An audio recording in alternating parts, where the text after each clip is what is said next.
Hello everyone, and welcome back to Deep Chronicles World. I usually don't say anything at the start of these compilations, but hit me up for the next 15 seconds. Most of you aren't getting my notifications anymore. Can you please check if you're still subbed? YouTube has been turning it off for a bunch of people, so you might want to check that alright, and before you cozy up and drift off into dreamland. Why not drop a comment below and share where in the world you're tuning in from? And hey, if you're enjoying these stories as much as I love sharing them, don't forget to hit that like button and subscribe.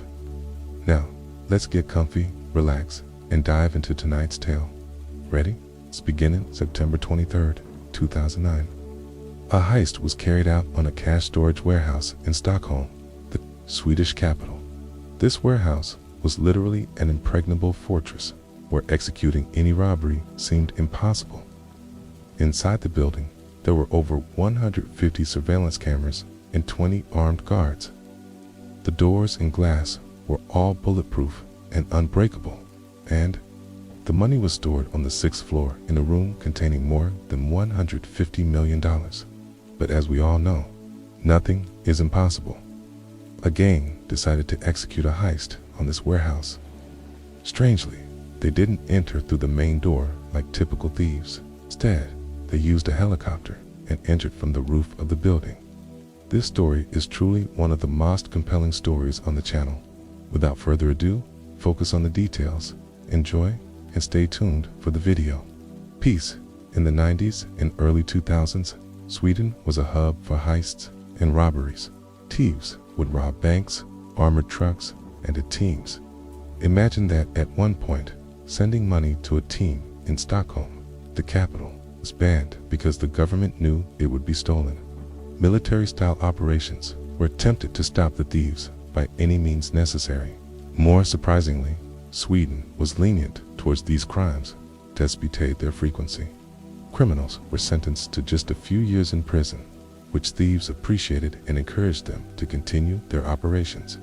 Executing a heist meant going to jail for a few years, then being released. The only place considered impossible. Tarab was a cash storage facility run by a company called G4S, named JFS Money Depot.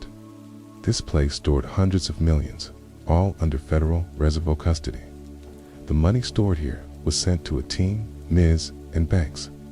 To give you an idea, the massive amount stored, it was about $150 million. No heist had ever been executed on this building due to its complex and high-level security measures. From the outside, the design appeared somewhat ordinary, but the roof was made of bulletproof glass. Any thief, considering robbing it, would first have toned through the front door, then navigate 6 floors to reach the money vault. Each floor had increasingly complex security measures. Imagine, inside the building were approximately 150 surveillance cameras, and there were always around 20 armed guards present. As mentioned, the money was stored on the 6th floor. To access it, the thief would have to bypass reinforced bulletproofless, then break through a metal door designed to resist any attempt to breach it for 15 minutes. Naturally, as anyone contemplating a heist on this warehouse would abandon the idea immediately because they'd have to bypass all these security measures. In short, this warehouse was designed like a fortified castle. However, whoever could enter and steal from it would secure a fortune for life. The mastermind who decided to execute this heist on the G4S warehouse was a man named Goran Bjovit, originally from Montenegro, but living in Sweden. At first glance, this man seemed unlikely to the mastermind behind such an operation. He was always well-dressed, drove a luxury car, and astonishingly, had no prior criminal record. He was a clean slate, never involved in illegal activities in his life. However, he decided to become excessively wealthy, and the best solution, in his mind, was to rob THEG for his warehouse. He knew this building was like an impenetrable fortress, but with proper planning and study, he believed he could exploit its vulnerabilities and steal the money. Now, you might wonder how such an ordinary person could know the building's design or the challenges he might face during the heist. Essentially, if the thief didn't know the layout of the building, how could he even plan a robbery? There are two possibilities. First, he might have heard about the building's design from news reports and rumors that circulated about it, as it was often discussed. Second, someone from inside the building might have cooperated with him, providing all the necessary details. However, this second possibility wasn't mentioned in any sources. It's merely speculative, and no one knows everything for certain. On May 5th, 2009, Goran decided the heist will be executed 4 months later. During these 4 months, he planned and prepared everything needed for the operation. He determined the best time to execute the heist would be on September 23rd, 2009. On this day, the warehouse would fill with more money than usual, because every 25th of the month, salaries were sent to employees. A few days before, large sums would be stored in storehouse, then sent to banks and the team is. Of course, the operation couldn't be executed alone. It required a team to succeed without errors. The first person who came to mind was a man named Charbel Sharu, nicknamed Thedekar, of Syrian origin. This man lived a double life. Imagine, he was son of the biggest criminals in Sweden, yet he was never caught. Simultaneously, he was a football coach, training kids and youth. Charbel fled Syria during the war, grew up in Sweden, and became involved with some of the largest gangs in Stockholm, learning the art of heists and theft. After meeting with Goran, he presented the idea and explained he was planning a heist on THEG for S warehouse. Charbel immediately agreed to the plan, saying, "I'm with you, and I'm confident we can execute the heist without any mistakes." Drawing from his experience in theft and heists, he offered to select the gang members who would assist in the operation. Goran agreed immediately. When discussing the security measures within the building, they realized entering through the main door would be possible, resulting in a failed mission before reaching the money stored on 6th floor. The police would arrive and arrest them. After days of deep contemplation, they remembered the roof was made of bulletproof glass. Although it was bulletproof, it could be a potential weak point. It could break through it, especially since the money was stored on the 6th floor. Breaking sack reinforced bulletproof glass would require a strong individual capable of executing such a difficult task. Charbel decided the right person for this job was Safa Kazem, of Iraqi origin.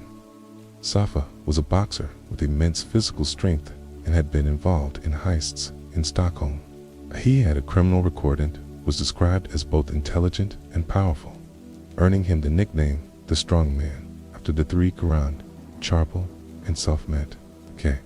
They realized breaking through the bulletproof glass wouldn't be enough to access the money.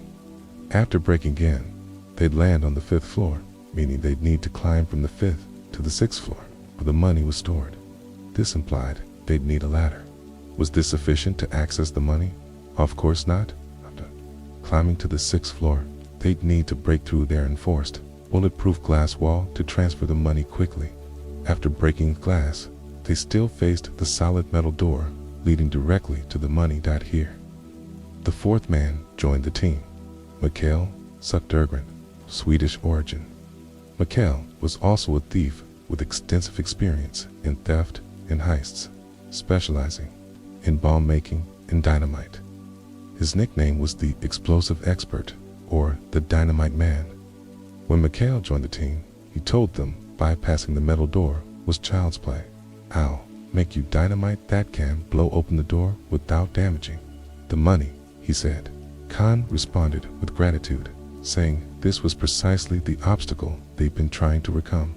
Now, they knew how they'd break through the bulletproof glass roof, descend to the 5th floor, ascend to the 6th, and bypass the solid metal door. But before all this, how would they reach the roof of the building in their sports place?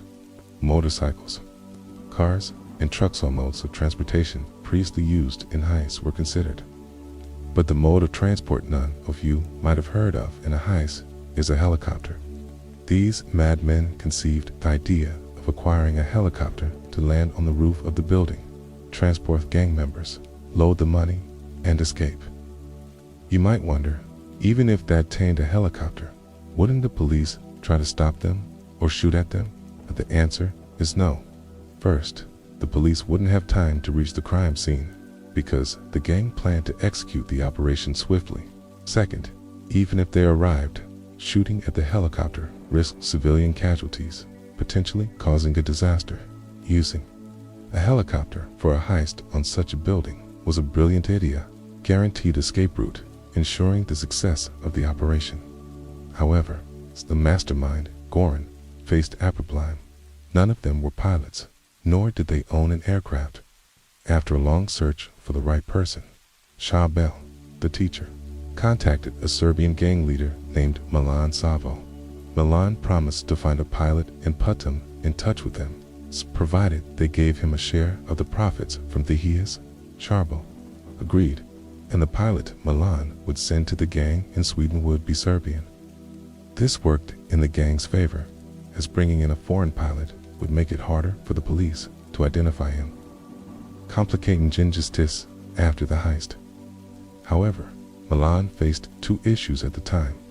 First, he struggled to find the right pilot for the operation.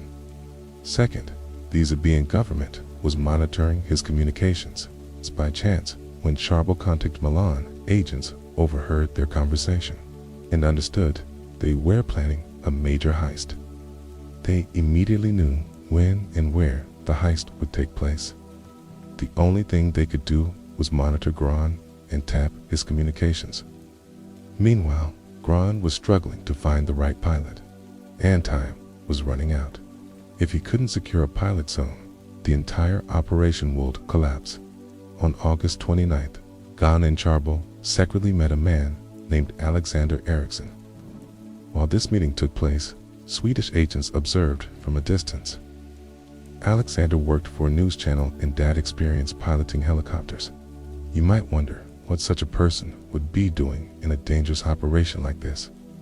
Alexander was a drug addict, facing significant life challenges due to his addiction. Reportedly, he wanted to dose of methane, thrilling, to escape his current situation, and decided to try something new and risky. Goran, Shabel, and Alexander reached an agreement, and they provided him with all the details of the operation from start to finish. On August 29th, Shabel contacted Milan, the Serbian gang leader. A team informed him they'd secured a pilot, so there was no need to search further. Milan agreed, and at that time, Swedish intelligence was monitoring the call, understanding where the operation would take place. Interestingly, they misunderstood the location because Goran, aware they were communicating with the gang leader and, likely under surveillance, deliberately misled them, gave Milan a different location and date to throw off the agents. He warned all gang members to be cautious in their conversations over the phone. On the other side, the Swedish Rapid Response Team and police were preparing, taking precautions to intervene during operation. Unfortunately, their preparations were futile because the gang meticulously studied every detail of the operation. They decided the entire heist should last only 10 minutes to avoid capture or running out of fuel in the helicopter. Finishing such a heist in 10 minutes was an audacious plan. The gang gathered in a rented location to prepare, practicing every step, breaking the reinforced glass, climbing and descending ladders, stealing the money, and loading it into the helicopter. Mikael, the bomb maker, created a tool to break the bulletproof glass on the 6th floor. The tool was an explosive ring placed on the glass and detonated remotely for the metal door leading to the money vault. The gang knew the police would be alerted immediately upon their entry. 2. By extra time, they planned measures to hinder the police, which we'll discuss shortly, showcasing their intelligence and planning. This wasn't just a heist. It was a military operation. So on September 23, 2009, the day of the heist, the gang began preparing early. At 3:30 a.m., they started gathering their equipment and tools. We've discussed nearly everything, but How did they acquire the helicopter? Charbel, the teacher, and Alexander, the pilot, went to a helicopter base in Sweden. Secretly, they took one out of the hangar, started at it, and fled the location quickly. Thus, the insane heist began. The rest of the gang prepared their weapons and equipment, ready for any confrontation with the police or the guards inside the building. Meanwhile, employees inside the 4S warehouse were working the night shift, counting the money to be sent out. They were under pressure because, as mentioned, every 25th of the month, money was sent to the banks. At 5:15 a.m., while they were working, they suddenly heard a sound of a helicopter approaching. The noise grew louder, and suddenly they saw a shocking sight above them, a helicopter landing on the roof. Several masked men dressed in black descending from it. Realizing trouble was imminent, one of the employees immediately called the police. Reporting that a helicopter had landed on the roof and a heist was likely underway. They needed help to ensure their safety. The employees gathered together, staying out of the thieves' sight. Meanwhile, Goran, the mastermind, wasn't with the thieves, but was directing the operation remotely, away from the crime scene. Communicated with the gang using new, untraceable phone lines, not their primary ones, as they suspected the police might be tapping their calls. You might wonder if the police knew Goran was planning a heist. Why didn't they arrest him immediately? The reason lies in the earlier communication between Charbel and Milan, the Serbian gang leader. Goran had deliberately telegraphed a different location and date, leading the police to doubt whether he was wastefully behind the heist. They weren't certain of his involvement. Let's return to the gang. After descending from the helicopter, Safa Kazem, the strongman, wielding a massive hammer, began smashing the glass to enter the building. The footage you see is real, captured by the building's surveillance cameras. Surprisingly, after just a few strikes, he managed to break the supposedly bulletproof glass. However, in the process, he accidentally cut his hand on the broken glass. Meanwhile, outside, the police encountered another obstacle. Their vehicle's tires were punctured. After driving over a spike strip the gang had placed on the road beforehand, they knew a police car would pass through this spot at that time, and this was one of the methods they used to delay the police reveal. After entering the 5th floor, the gang faced another obstacle, the glass wall. This was Mikael's task, the explosive expert mentioned. To shatter the glass, he created an explosive frame that tied here to the glass and could be detonated remotely. Using this method, he successfully shattered all the glass, proving he truly deserved his nickname. After this stage, they faced their final obstacle, the metal door separating them from the stored money. Inside the room, employees counting the money were terrified for their lives, knowing the thieves' goal was to enter. However, they hoped the police and rapid response team would arrive at any moment to stop the gang. The gang's goal was to complete the operation within 10 minutes. Imagine this. After reaching the metal door, Mikael placed the dynamite he'd prepared beside the door handle, and Avarian stepped back. He detonated it remotely. The first explosion served as a warning to the employees inside. Moments later, they placed additional dynamite charges in larger quantities and detonated them again. This time, the explosion was more than sufficient to breach the door. After the explosion, they took control of the area, forcing the employees downstairs. One of the thieves stood guard, preventing anyone from ascending to their location. Once all the employees were removed from the money room, the gang entered. The money was stored in locked cages. So they brought bolt cutters weighing approximately 2 kilograms to cut the locks. All the footage you see is real, captured inside the building. After cutting the locks, they began emptying the money, transferring large sums into bags they'd brought with them. During the operation, each gang member knew their role and didn't speak unnecessarily. as they were aware the building likely had devices recording conversations or comparing critical information. They were extremely cautious.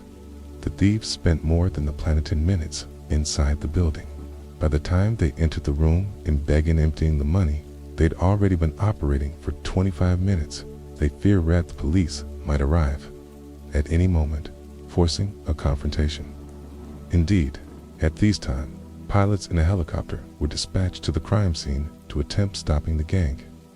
Simultaneously, the rapid response team arrived and began surrounding the building, hearing sounds coming from above.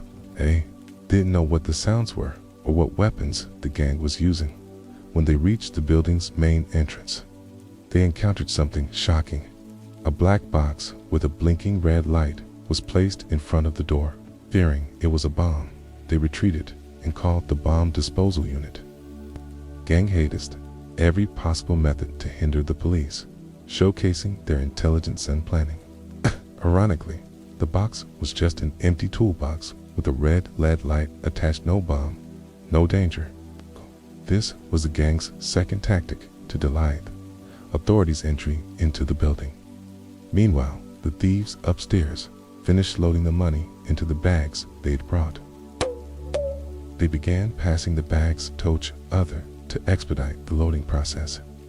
Once done, they all boarded the helicopter and fled the scene before the rapid response team's arrival. Officially, the heist was a resounding success. After the helicopter escaped, there was no way for the police to track them. Had the police helicopter earlier, they might have followed and located their escape destination. The gang met afterward, dividing the profits among themselves. Then, they disappeared from sight, avoiding contact with one another, as they knew they might be under surveillance. Now, you might wonder how much money they stole. The exact amount isn't known, but despite the vast sums stored, they managed to steal between 20 to 40 million Swedish kronor, approximately $5 to $10 million. This is an estimate, as time constraints and the helicopter's limited capacity restricted the amount they could carry. By 7 a.m. news of heist had spread throughout Stockholm. Reports emerged everywhere, and the police offered a reward of 7 million kronor, approximately $1 million at that time, for information leading to the gang's whereabouts. This highlighted the magnitude of the heist. After surrounding the building and confirming the black box was harmless, authorities entered and surveyed the disaster left by the gang. They found abandoned tools, shattered glass, and broken doors. The building was in terrible condition, resembling the aftermath of a military operation. They realized they were dealing with highly skilled criminals. When they reached the roof, they found blood on the glass the thieves had used to enter. This blood belonged to Safa Kazem, who, as mentioned, had injured his hand while breaking the glass. They collected samples to analyze and match with DNA records. Hours later, they found the stolen helicopter abandoned near the city. Inside, they discovered AGP's device used by the pilot. By analyzing the data, they identified device size during the heist. After 4 days of intense effort, they traced 14 phone lines used at the crime scene and identified some of their owners. One of the phone line owners was Charbel Shiru, the teacher. Days later, he was stopped by authorities while driving his car. During the search, they found receipts for some of the phone lines used during the heist. Evidence was conclusive for the investigators. They confirmed Charbel and his partner Goran were indeed involved in the heist, validating the Serbian agent's information. Immediately, they arrested Charbel and charged him with participating in the heist. Data from his phone revealed old recordings of conversations with Goran discussing details of the operation. Subsequently, Goran was also arrested and charged. Similarly, the other gang members were implicated in various ways. For instance, Mikael, the explosives expert, was linked through DNA found on some of the explosives left behind. Safa, the strongman, was identified for all the blood on the glass and his criminal record. facilitated his arrest. The pilot, Alexander Eriksson, was traced through DNA found on the GPS device, despite their intelligence and meticulous planning. The gang overlooked minor details that ultimately led to their arrest. On August 8, 2010, they were summoned to court and the charges against them were proven. Initially, Goran, the mastermind, was sentenced to 3 years in prison, the shortest sentence among the gang members, because he was physically present during the heist. Sharbul Sharu Thedekar received 5 years for planning the crime. Safa Kazem, the strongman, was sentenced to 7 years for entering the building with a weapon. Mikael Södergran received 5 years for manufacturing glass, and Alexander Eriksson received 7 years for stealing the elixir and fleeing. Remarkably, all gang members served part of their sentences and were eventually released. Currently, they are free despite their criminal pasts. As for the stolen money, only $8,000 was recovered. Undoubtedly, thieves are living their lives, Kate, and I doubt they regret executing the heist. Following this heist, Sweden improved security of its cash storage facilities, leaving no room for future robberies. From 2010 to the present, robberies have decreased by 25% due to these enhanced security measures. Interestingly, despite the audacity of the heist, the sentences handed down were laughably lenient, almost encouraging theft rather than deterring it. What are your thoughts on these sentences? Do you think they were sufficient, or should they have been much harsher? Share your opinions in the comments. And thus, we've reached the end of our story. If you enjoyed it, don't forget to like and subscribe so this channel can grow, God willing. If you'd like to watch another video, check out the story of the insane counterfeiter whose tale shocked me and everyone who heard it. See you tomorrow.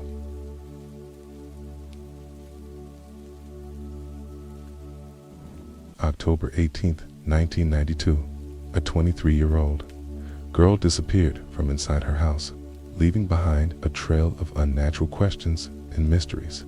Surveillance cameras revealed that she entered her house at 12 p.m. and never left.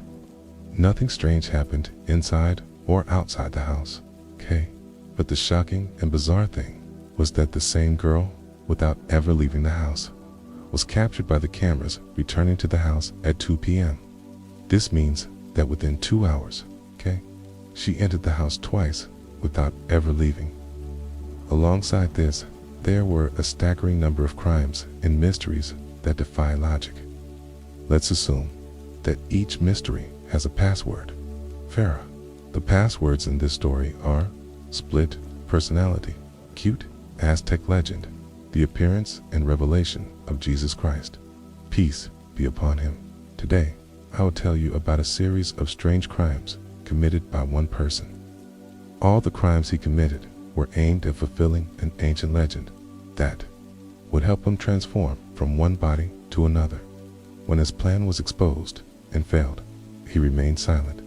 He didn't utter a single word until he and all the prisoners with him saw Jesus Christ before them. He then announced his repentance and confessed to everything.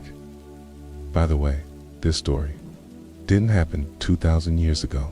It happened just a few years ago. The things I've told you about, which you find strange and illogical, are all true and all happened. When you listen to this story and follow it in order, you will understand everything and be shocked by the amount of truth in it. Before we begin, I want everyone to subscribe to the channel and turn on notifications. The most important thing you can do for me is to turn on notifications. We don't want to stop the support and continue on our way. And now, before we start, as we always say, all stories have similarities, but not like when I tell you. On July 26, 1974, specifically in the city of Provincetown, Massachusetts, a 16-year-old girl left the hotel she was staying in at 6 a.m. to go for a run in the green plains surrounding the city.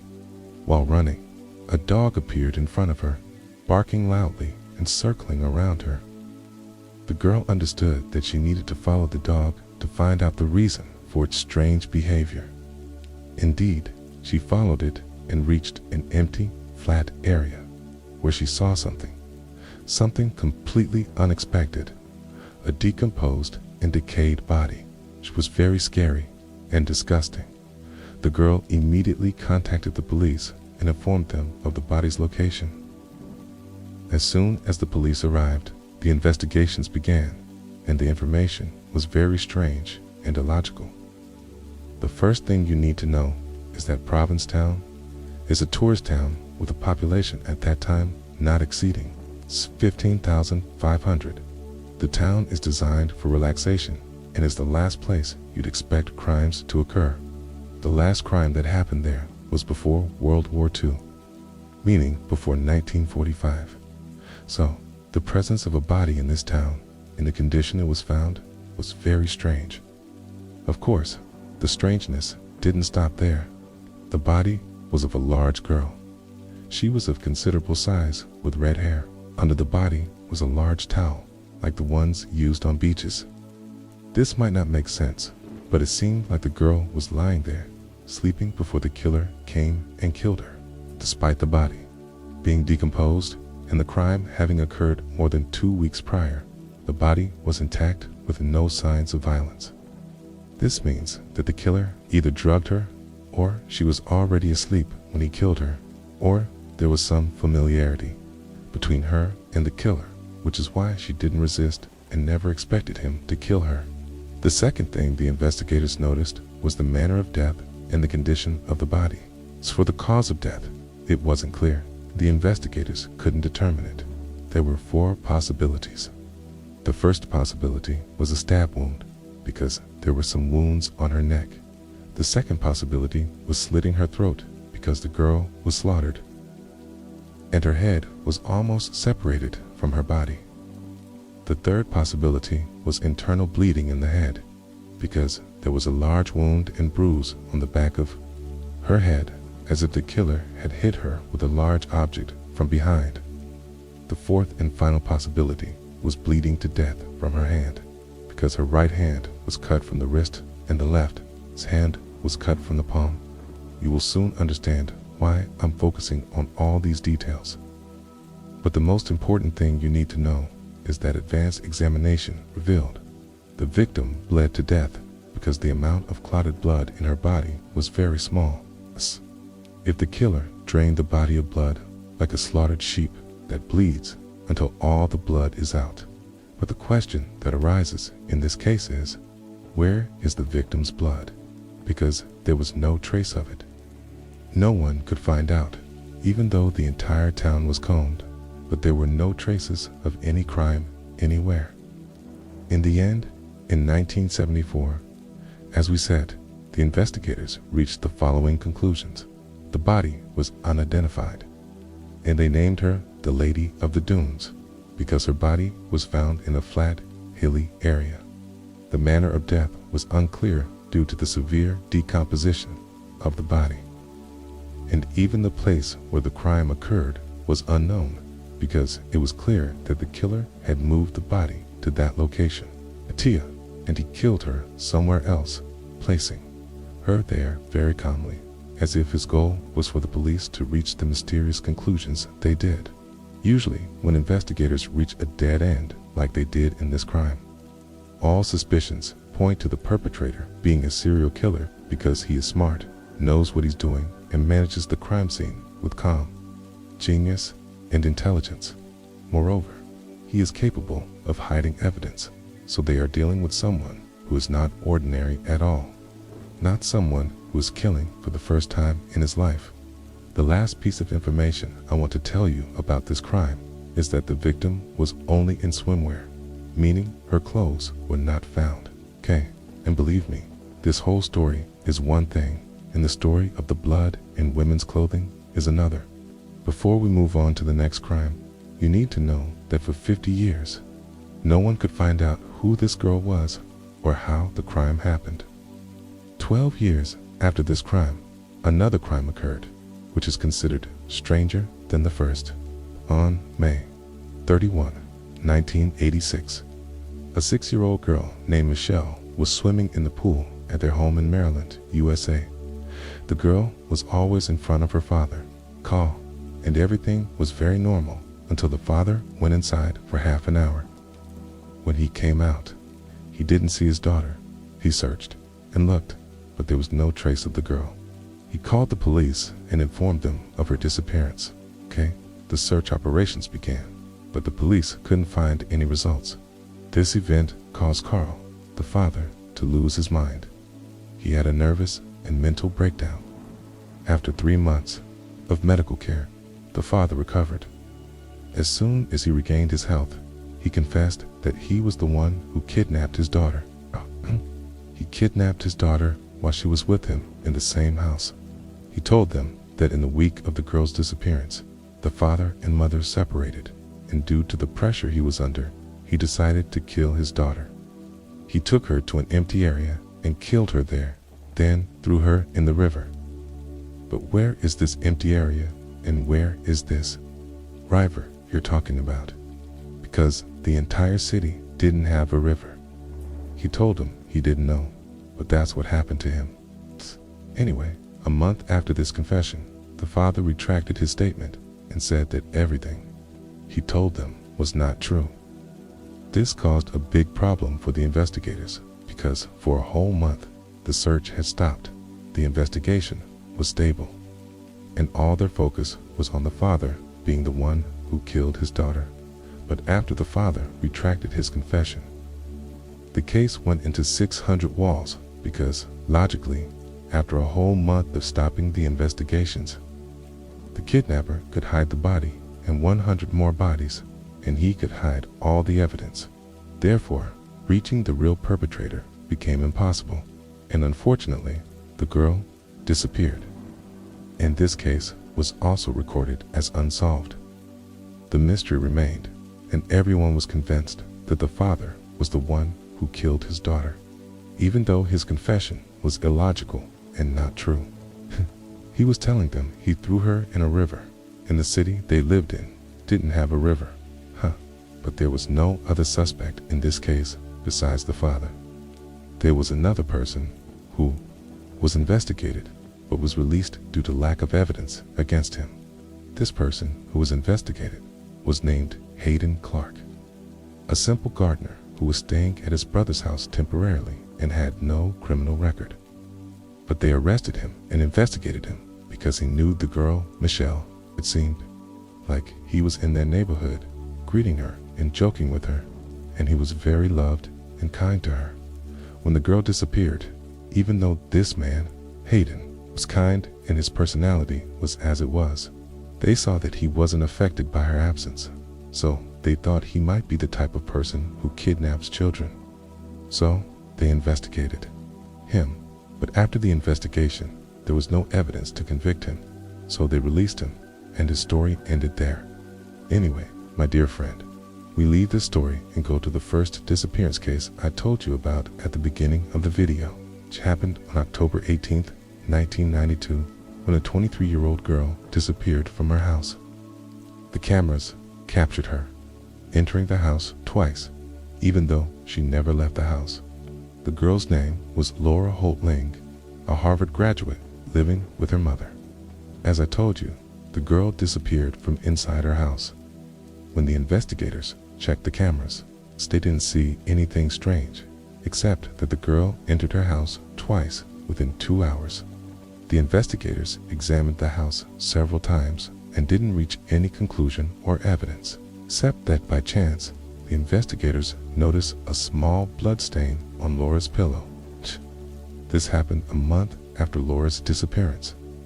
Anyway, as soon as they spotted the blood stain on the pillow, they took the pillow for forensic examination.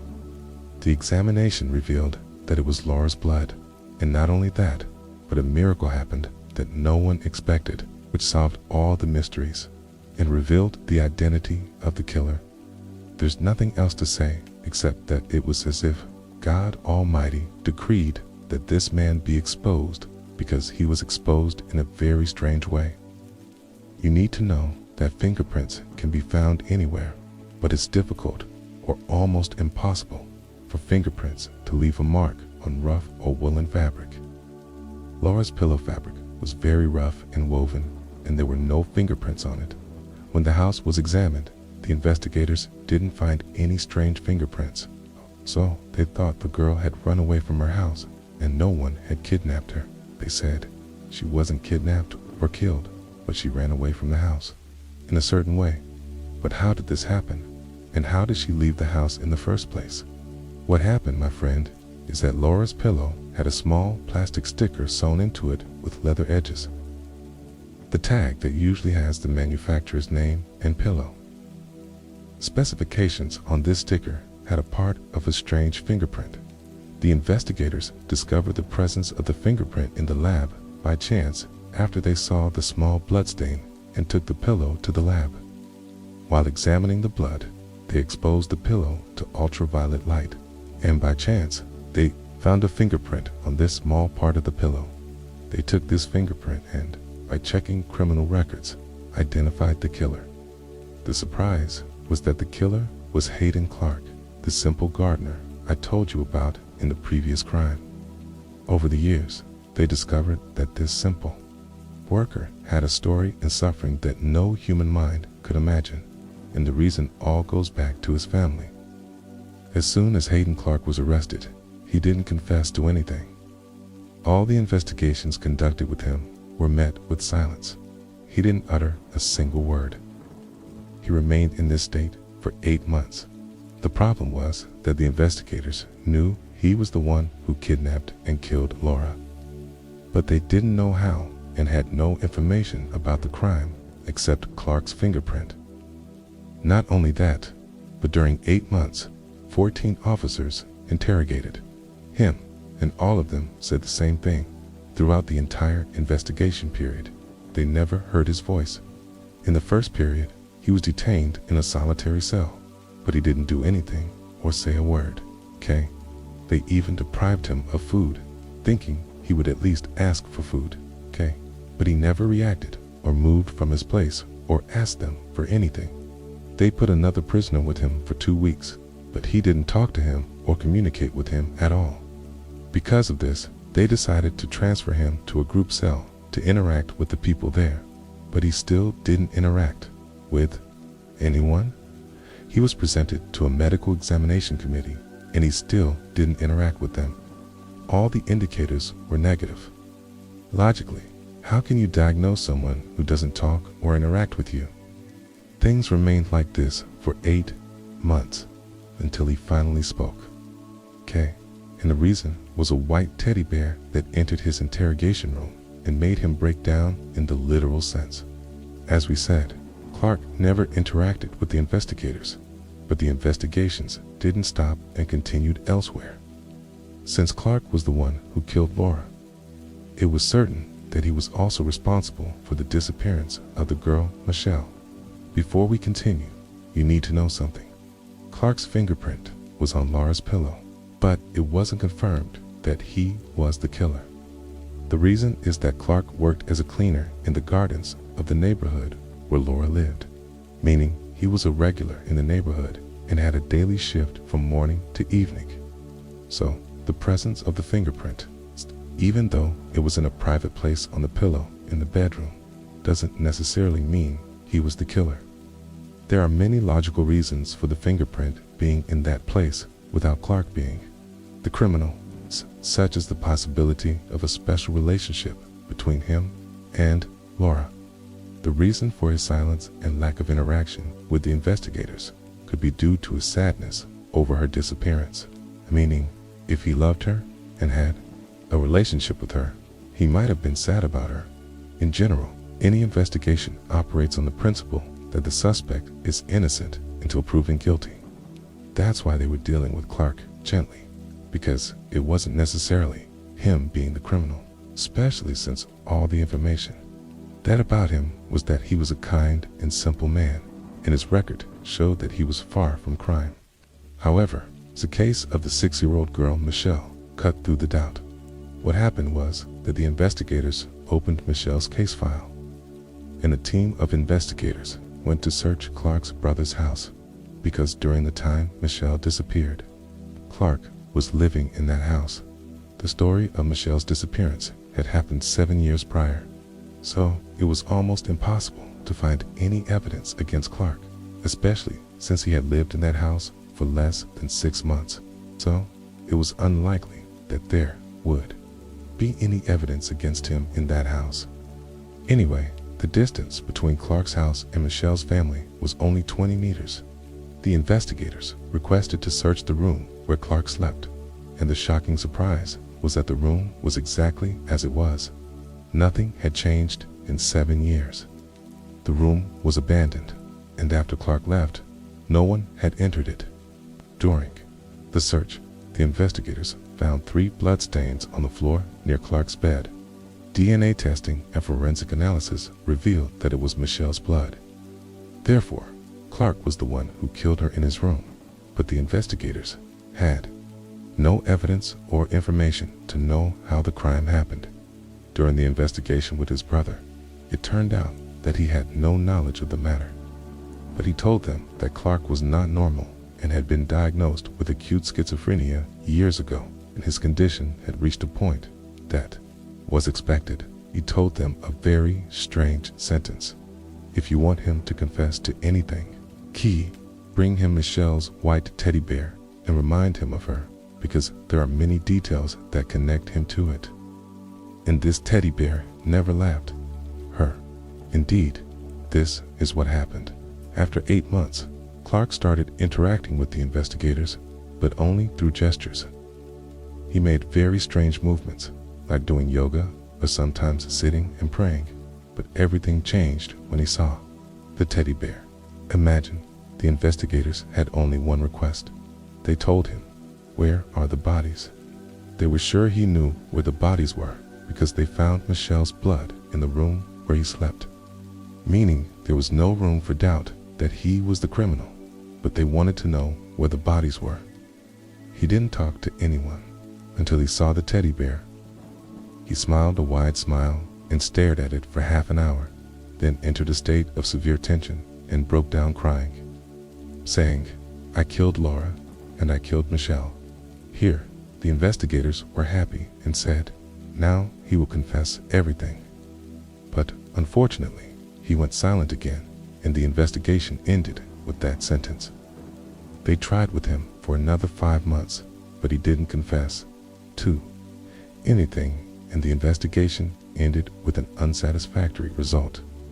He was sentenced to life imprisonment, but the story didn't end there. On the contrary, you could say that the story started here, but first, you need to know who Hayden Clark is and why he did what he did, and then I will tell you how he confessed to all the crimes he committed. Hayden Irving Clark was born on July 31st, 1952, in the city of Troy, New York. His grandfather was the mayor of the city, and the Clark family was very wealthy and famous. His father had a master's degree in management and a PhD in chemistry, and he held 3 patents for his revolutionary inventions that were found in most American homes, such as non-flammable carpets.